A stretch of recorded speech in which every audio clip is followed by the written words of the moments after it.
الرحمن الرحیم نحمده ونصلی ونسلم علی رسوله الکریم اللهم صل علی سیدنا محمد وعلی آلہ وصحبہ وبارک وسلم۔ قرآن پاک کی جو صورت ہے سورہ یوسف، آج سے اس کی تفسیر کا آغاز ہوگا۔ سورہ یوسف مکی صورت ہے۔ مکی صورت سے مراد کیا ہے؟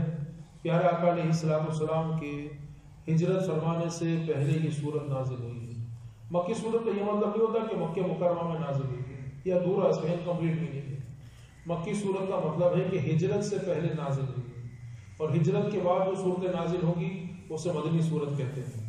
ہو سکتا ہے ہجرت کے بعد کوئی صورت نازل ہوئی ہو، کچھ حصہ اس کا مکے میں نازل ہوا ہو، لیکن وہ صورت کو مدنی صورت ہے کیونکہ وہ ہجرت کے بعد نازل ہوئی ہے۔ سورہ یوسف ترتیب کے اعتبار سے قرآن پاک کی اگر ہم ترتیب دیکھیں، اس ترتیب کے اعتبار سے 12ویں صورت ہے، اور یہ 12ویں پارے میں شروع ہوتی ہے۔ 10 رکوع 12ویں پارے کے مکمل ہوتے ہیں، اور یہ 11واں رکوع یہاں سے سورہ یوسف کا 12ویں پارے میں شروع ہوتا ہے۔ اور نازل ہونے کے اعتبار سے قرآن پاک اس طرح نازل ہوا ہے، اس کے اعتبار سے اس کا 53 نمبر ہے۔ سورہ یوسف میں 111 آیتیں ہیں، 12 رکوع ہیں۔ 111 آیتیں اگر آدمی روزانہ اس کی 2-3 آیتیں پڑھے، تفسیر پڑھے، 5 آیتیں پڑھے، تو الحمدللہ آپ دیکھیں کہ یہ آرام سے 2-3 مہینے میں اس کی ایکسپلینیشن مکمل ہو سکتی ہے۔ سورہ یوسف کو سورہ یوسف کیوں کہتے ہیں؟ کیونکہ اس میں حضرت یوسف علیہ السلام کا ذکر تفصیل کے ساتھ موجود ہے۔ پورے قرآن کا یہ ایسا واقعہ ہے کہ جو ایک ہی جگہ پر ترتیب کے ساتھ پورا کمپلیٹ واقعہ موجود ہے۔ ورنہ قرآن پاک میں کئی انبیاء کرام کے واقعات ہیں، 26 نبیوں کے نام ہیں، غالباً 26 یا 25۔ اس میں ایسا معاملہ ہے کہ آپ دیکھیں پہلے پارے میں حضرت موسیٰ علیہ السلام کا ذکر ہے، پہلے پارے میں ہے، 6 پارے میں ہے، 8ویں پارے میں ہے، 9ویں پارے میں ہے، 12ویں پارے میں ہے، 16ویں پارے میں ہے۔ تو موسیٰ علیہ السلام کا ذکر آپ کو قرآن پاک میں جگہ جگہ ملے گا، اور ایک واقعہ آپ کو بار بار اس کی ریپیٹیشن، اور کچھ واقعات ایسے ہوئے کہ اس کی ایک جگہ تفصیل ہے، دوسری جگہ اس کی اور وضاحت ہے۔ بلکہ 11ویں پارے میں بھی موسیٰ علیہ السلام کا ذکر ہے آخر میں، اور فرعون کے غرق ہونے کا ذکر ہے۔ 19ویں پارے میں بھی ذکر ہے، 20ویں پارے میں بھی ذکر ہے موسیٰ علیہ السلام۔ تو اسی طرح کئی انبیاء کرام کا مختلف قرآن پاک میں اس کا ذکر موجود ہے۔ لیکن یوسف علیہ السلام کی سٹوری اور واقعہ اس طرح ہے کہ یہ پوری تفصیل جو ہے بالکل ترتیب کے ساتھ یوسف علیہ السلام کے بچپن سے لے کے بادشاہ بننے تک جو ہے، عزیز مصر بننے تک، یہ پورا واقعہ جو ہے وزیر خزانہ بننے تک، اور آپ کی شادی اور پھر آپ کے وصال تک کا یہ پورا واقعہ ایک ساتھ ترتیب کے ساتھ قرآن پاک میں یہاں پر موجود ہے۔ تو یہ سورت کی خصوصیت ہے۔ اب یہ سورت نازل کیوں ہوئی؟ اس کے نازل ہونے کی وجہ یہ ہے کہ یہودیوں نے، آپ دیکھیں، مشرکین مکہ سے سوال کیا۔ ایک قرآن میں ہے کہ the reason of revelation، اسباب نزول، ایک پورا فن ہے، پورا ایک سبجیکٹ ہے قرآن کی تفسیر کے حوالے سے، کون سی سورت کیوں نازل ہوئی ہے۔ تو سورہ یوسف نازل کیوں ہوئی؟ تو اس کے متعلق سوال یہودیوں نے کیا ہے۔ آج دیکھیں ہم قرآن پاک کے متعلق سوال نہیں کرتے ہیں، اس سورت کی کیا میننگ ہے، کیا ایکسپلینیشن ہے۔ تو اس سورت کے نزول کا مقصد اور پرپس یہ ہے، یہودیوں نے مشرکوں سے سوال کیا۔ سوال کیا کیا ہے کہ ابراہیم، اسحاق اور یعقوب یہ اللہ کے نبی ہیں، اور ان کا مسکن تو ہے وہ فلسطین اور شام ہے۔ یہ تینوں نبی، بلکہ تینوں نبی، ابراہیم، اسحاق، یعقوب، یہ تو جو ہے فلسطین اور شام میں تھے۔ تو بنی اسرائیل مصر کیسے آ گئے؟ یہ نبی تو سارے جو ہے ملک شام اور فلسطین سے تعلق رکھتے تھے، تو مصر میں کیسے پہنچے؟ اور جب فرعون کی حکومت آتی ہے، اور بعد میں کئی صدیوں کے بعد حضرت موسیٰ علیہ السلام کا زمانہ آتا ہے، تو موسیٰ علیہ السلام کے زمانے میں یہ مصر میں 6 لاکھ آدمی کیسے آ گئے؟ موسیٰ علیہ السلام 6 لاکھ آدمی، 6 لاکھ افراد کو لے کر مصر سے کیسے نکلے؟ 6 لاکھ آدمی کیسے ہو گئے؟ یہ تو سارے لوگ مصر میں تھے، سارے لوگ شام میں تھے، فلسطین میں تھے، تو مصر کیوں آئے؟ اور پھر مصر سے 6 لاکھ آدمی کیسے ہو گئے؟ یہ کیا وجہ ہے؟ اور یوسف علیہ السلام کا کیا قصہ ہے؟ یہ یہودیوں نے مشرکوں سے سوال کیا کہ تم، یعنی ایک تفسیر میں سلو محمد، یعنی یہودیوں نے مشرکوں کا محمد سے پوچھو صلی اللہ علیہ وسلم، لما انتقل آل یعقوب من الشام الی مصر، یہ یعقوب علیہ السلام کی اولاد جو ہے شام سے مصر کیوں آتی ہے؟ وان کیفیتی قصۃ یوسف، یوسف علیہ السلام کا کیا قصہ ہے؟ تو جب انہوں نے، یہودیوں نے مشرکوں سے سوال کیا، اس موقع پر قرآن پاک کی یہ سورت پوری مکمل نازل ہوئی ہے، جس میں اللہ رب العزت نے پورا یہ واقعہ تفصیل کے ساتھ بیان فرمایا ہے۔ تفسیر خزائن العرفان میں مفتی نعیم الدین مراد آبادی فرماتے ہیں، یہود کے بڑے بڑے علماء نے سوال کیا۔ ظاہر یہودی علماء ہی جانتے تھے کہ یہ ابراہیم علیہ السلام کون ہے، اسحاق علیہ السلام کون ہے، یعقوب علیہ السلام کون ہے، یوسف علیہ السلام کون ہے. تو انہوں نے جو ہے اشراف عرب سے کہا کہ سید عالم صلی اللہ علیہ وسلم سے دریافت کرو کہ یعقوب جو ہے ملک شام سے مصر میں کس طرح پہنچے. اب یہ پھر صورت نازل ہوئی. اب اس صورت کا آغاز کرتے ہیں. بسم اللہ الرحمن الرحیم. اللہ کے نام سے شروع جو بہت مہربان رحمت والا. اس کی پہلی آیت جو شروع ہوتی ہے الف لام را. الف لام را یہ ایسے حروف ہیں 3 الف لام اور را. قرآن پاک کی جو پہلی سورت دوسری سورت سورہ بقرہ ہے اس کا آغاز بھی الف لام میم. سورہ آل عمران میں الف لام میم، پھر سورہ اعراف میں الف لام میم صاد. تو مفسرین کرام فرماتے ہیں اس کے معنی تو اللہ اور اس کے رسول ہی بہتر جانتے ہیں. یا پہلے یہ کوڈ ورڈز ہیں. اللہ رب العزت جبریل امین لے کر آتے ہیں اور رسول پاک فرماتے ہیں مجھے مطلب پتہ ہے اس کا، میں جانتا ہوں. اسی لیے فرماتے ہیں اللہ و رسولہ عالم بمرادہ. اللہ اور اس کے رسول ہی اس کے میننگز کو بہتر جانتے ہیں، اس کے کیا مطلب ہے.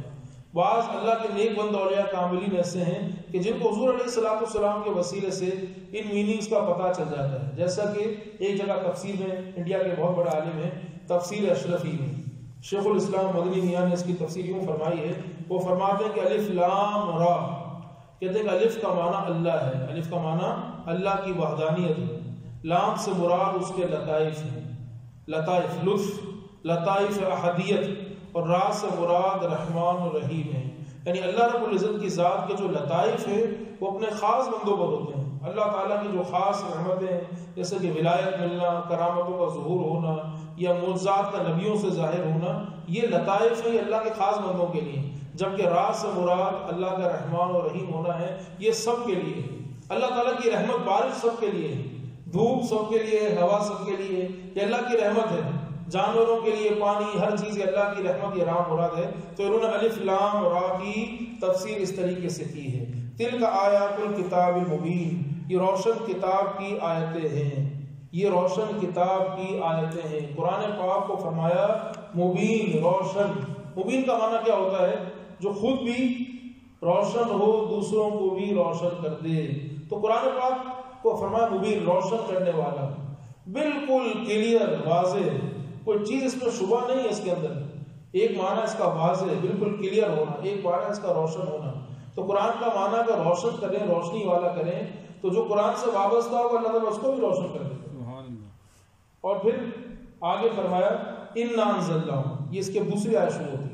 اِنَّا أَنزَلْنَاهُ قُرْآنًا عَرَبِيًّا لَعَلَّكُمْ تَعْقِلُونَ. بے شک، اِنَّا کا معنی بے شک، أَنزَلْنَاهُ ہم نے اتارا اس کو، قرآن عربین، اس سے عربی قرآن، یہ قرآن عربی زبان میں ہے.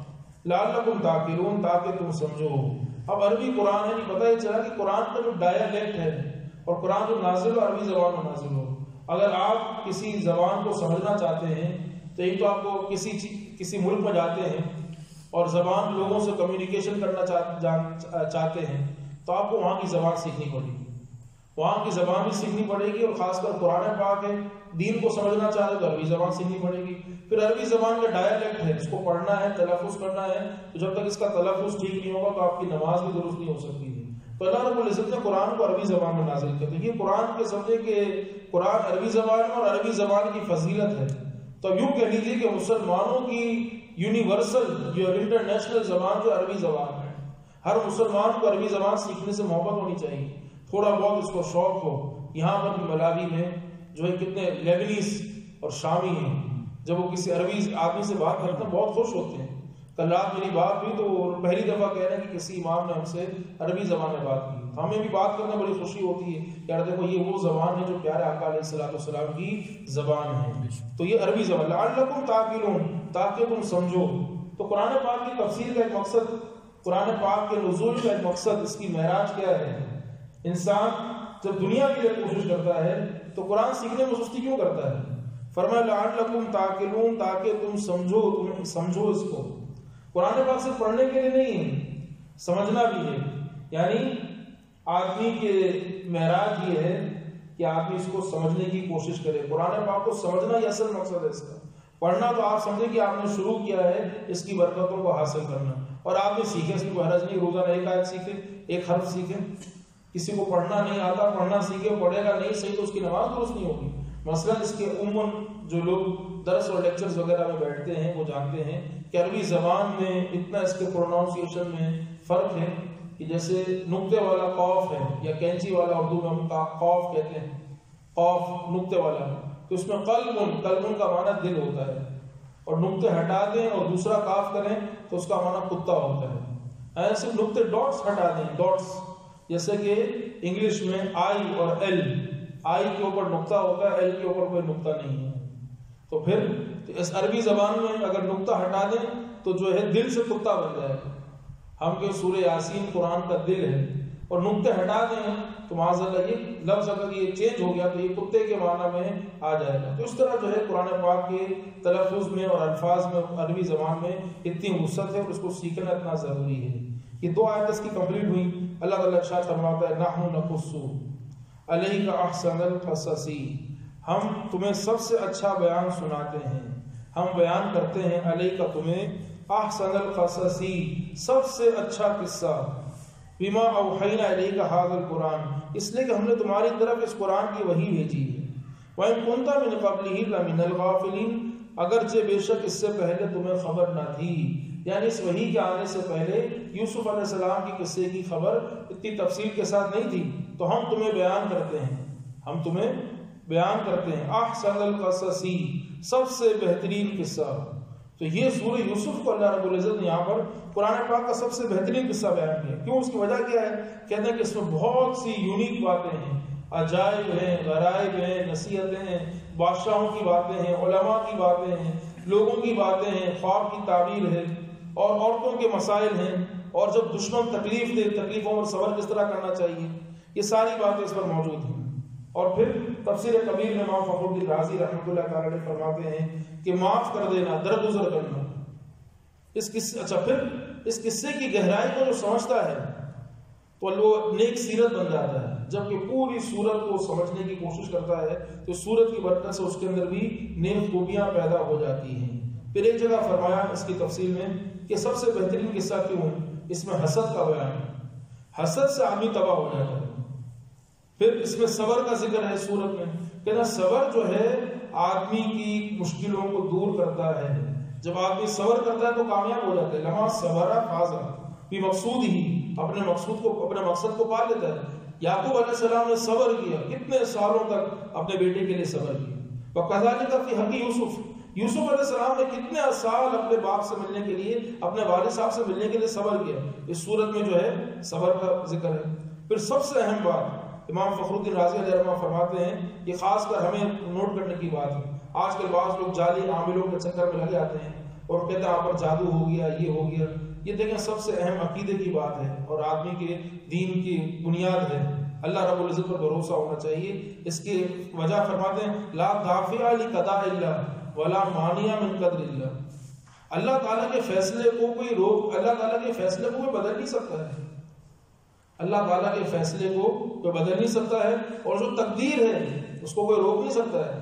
وَأَنَّهُ تَعَالَى إِذَا قَضَىٰ لِلْإِنسَانِ مَكْرِمَةً جب اللہ تعالیٰ نے کسی انسان کو عزت دینے کا فیصلہ فرما لیا ہے، جب اللہ تعالیٰ نے کسی انسان کو عزت دینے کا فیصلہ فرما لیا ہے، فَلَوْ أَنَّ أَهْلَ الْعَالَمِ اجْتَمَعُوا عَلَيْهِ لَمْ يُقَدِّرُوا عَلَىٰ ضَعْفِهِ پوری دنیا کی جمع ہو جائے اس عزت کو ذلت میں نہیں بدل سکتی۔ کتنی کوشش کی دنیا کے اس وقت کے لوگوں نے معاذ اللہ کہ یوسف علیہ السلام کو جو ہے قتل کر دیا جائے، یوسف علیہ السلام کو مار دیا جائے، نقصان پہنچا دیا جائے، کنویں میں پھینک دیا جائے، جیل کے اندر ڈال دیا جائے، ان پر الزام لگایا جائے، کچھ بھی کر دیا جائے، لیکن اللہ تعالیٰ جس کو عزت دینا چاہے تو وہ ذلیل نہیں کر سکتا ہے، اور جس کو اللہ تعالیٰ ذلیل کرنا چاہے تو وہ عزت دے نہیں سکتا ہے۔ پوری دنیا بھی جمع ہو جائے تو یوسف علیہ السلام کی اس واقعے میں یہ حکمت ہے۔ پھر یہ جو فرمایا اس سورت کے شروع میں تلک آیات الکتاب المبین، یہ روشن آیتوں کی کتاب ہے، روشن آیتوں والی کتاب ہے، روشن کتاب کی آیتیں ہیں۔ قرآن پاک کو روشن فرمایا ہے تو روشن کیا ہے؟ تو واضح کہ اس میں رسول پاک علیہ السلام کی نشانیاں کھل کر بیان کی گئی ہیں، حلال اور حرام کا تفصیل کے ساتھ ذکر ہے۔ کوئی شخص یہ نہیں کہہ سکتا میں نہیں مانتا کہ سود کا تو ذکر قرآن میں نہیں ہے، سود تو حرام نہیں، شراب تو حرام نہیں۔ قرآن پاک ایک واضح بیان ہے، مبین، بالکل کھلا اس تفصیل کے ساتھ بیان کیا گیا۔ پھر آگے فرمایا آیت نمبر 4 اذ قال یوسف لأبیہ، جب یوسف نے، یاد کرو اس وقت کو جب یوسف نے لأبیہ اپنے والد سے کہا، یوسفو، تو یہ یوسفن نہیں ہے، قرآن پاک میں لوتن ہے، نوحن ہے، تنوین ہے. تو مفسرین کرام فرماتے ہیں یوسف جو ہے یہ عربی زبان کا لفظ نہیں ہے، عبرانی زبان کا لفظ ہے. اگر عربی زبان کا لفظ ہوتا تو یوسفن ہوتا ہی، تو یوسفو ہے. اور اس کے پڑھنے کا طریقہ 3 ہے، یوسفو، یوسفو، یوسفو، لیکن مشہور طریقہ یوسفو ہے. اور اسی طرح یوسف لفظ ایسا ہی ہے جیسا کہ اللہ کے نبی کا نام یونس، جس طرح یونس وَإِنَّ يُونُسَ لَمِنَ الْمُرْسَلِينَ، تو اس طرح یوسفو. اذ قال یوسف، جب یوسف علیہ السلام نے اپنے والد سے کہا یا ابتی، اے میرے والد، انی رأیت احد عشر کوكبا، کہ میں نے 11 ستاروں کو دیکھا ہے، والشمس والقمر، اور سورج اور چاند کو دیکھا ہے. رأیتہم، کیا دیکھا؟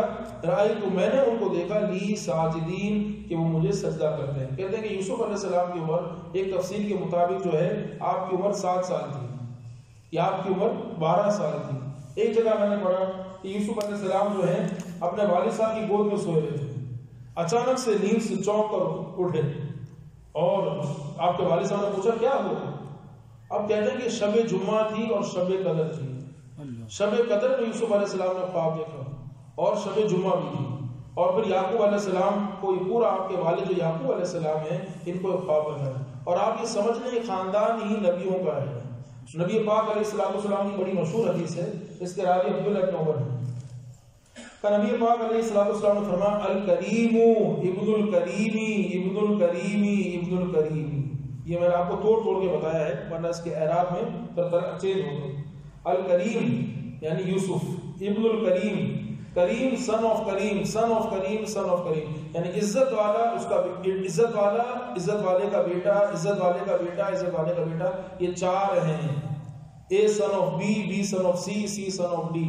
تو Yusuf son of Yaqub, Yaqub son of Ishaq, Ishaq son of Ibrahim. تو نبی پاک علیہ السلام فرمائے چاروں کے چاروں نبیوں کو اللہ تعالیٰ نے بہت عزت عطا فرمائی. نمبر 1 امام فخر الدین رازی فرماتے سیرت حمیدہ، ان کی سیرت بڑی بہترین ہے ان چاروں نبیوں کی.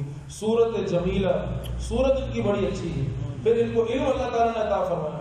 پھر ان کو لوگوں پر حکومت کس طرح کرنی ہے، سیاست کس طرح کرنی ہے. تو بڑے عزت والے، بڑے مرتبے والے 4 نبی ہیں. اور ایک کے بعد ایک کے بعد ایک کر کے یہ 4 نبی مختلف زمانے میں ایک مطلب باپ دادا اور یہ اس طرح کر کے تشریف لاتے رہے. اب یوسف علیہ السلام نے جب یہ خواب دیکھا ہے تو اس خواب کے کہتے ہیں کہ آپ نے خواب میں یہ دیکھا کہ آپ پہاڑ کی اونچائی پر چلے گئے. پہاڑ کی اونچائی پر ہیں، ہرے بھرے درخت ہر طرف ہیں، اور آسمان سے ستارے اترے، ارد گرد نہریں بھی ہیں، آسمان سے ستارے اترے اور چاند اور سورج اترے اور سبوں نے آپ کو سجدہ کیا. تو قرآن پاک میں کہ میں نے دیکھا کہ 11 ستارے اور سورج اور چاند مجھے سجدہ کرتے ہیں. آپ نے اپنے والد صاحب کو خواب بیان کیا. اس کی تعبیر کیا ہے؟ تعبیر یہ ہے کہ 11 سے مراد، ستاروں سے مراد آپ کے بھائی ہیں. تو آپ کے 11 بھائی تھے. اور سورج اور چاند، سورج سے مراد آپ کے والد صاحب یعقوب علیہ السلام، اور چاند سے مراد آپ کی والدہ ہیں یا آپ کی خالہ ہیں. تو آپ کی والدہ کا نام راحیل تھا. اور ایک تفسیر یہ ہے کہ جب یوسف علیہ السلام بہت چھوٹے تھے تو آپ کی والدہ کا انتقال ہو گیا تھا. تو یہ آپ کی خالہ ہیں، آپ کی خالہ مراد ہیں. اور سجدے سے مراد کیا ہے؟ سجدے سے مراد تواضع کرنا، محبت کرنا، جھک جانا، کسی کا احترام کرنا. ایک معنی تو اس کا یہ ہے، اور دوسرا معنی یہ ہے کہ واقعی سجدہ ہے، تعظیماً سجدہ ہے، سجدہ تحیت تھا. اور یوسف علیہ السلام کی عمر شریف اس وقت 12 سال تھی، اور 7 اور 17 کے بھی قول ہیں. یعقوب علیہ السلام یوسف علیہ السلام سے بہت زیادہ محبت فرماتے تھے. کیوں محبت فرماتے تھے؟ وجہ یہ تھی کہ آپ نے اپنے بیٹے کی پیشانی میں نور نبوت ملاحظہ فرما لیا. آپ جانتے تھے کہ میرا بیٹا آگے جا کے نبوت کا اعلان فرمائے گا، اللہ تعالیٰ اس کو بہت بڑا مرتبہ عطا فرمائے. نمبر 2، آپ کی والدہ کا انتقال ہو چکا تھا. تو یعقوب علیہ السلام اپنے اس بیٹے کو ماں کی محبت بھی دیتے تھے، باپ کا پیار بھی دیتے تھے. اور یہ بات جو ہے آپ کے بھائیوں کو پسند نہیں تھی. جب آپ کے والد نے یہ خواب سنا تو آپ نے فوراً فرما دیا قال یا بنیا، یعقوب علیہ السلام نے فرمایا یا بنیا، اے میرے بیٹے، لا تقصص، مت بیان کرنا، رؤیا کا، اپنے خواب کو، علی اخوتی کا، اپنے بھائیوں پر. تو بھائی کتنے تھے؟ 11 تھے. لیکن یہاں پر اپنے بھائیوں کو مت بیان کرنا، یہاں پر 10 بھائی مراد ہیں. کیونکہ ایک بھائی جو ہے حضرت بنیامین، وہ یوسف علیہ السلام کے سگے بھائی تھے. تو وہ آپ سے حسد نہیں کرتے تھے، لیکن دیگر بھائی حسد کرتے تھے. تو اپنے اس خواب کو اپنے ان بھائیوں پر بیان مت کرنا. فَيَكِيدُوا لَكَ كَيْدًا، وہ تیرے ساتھ کوئی نہ کوئی چال چلیں گے.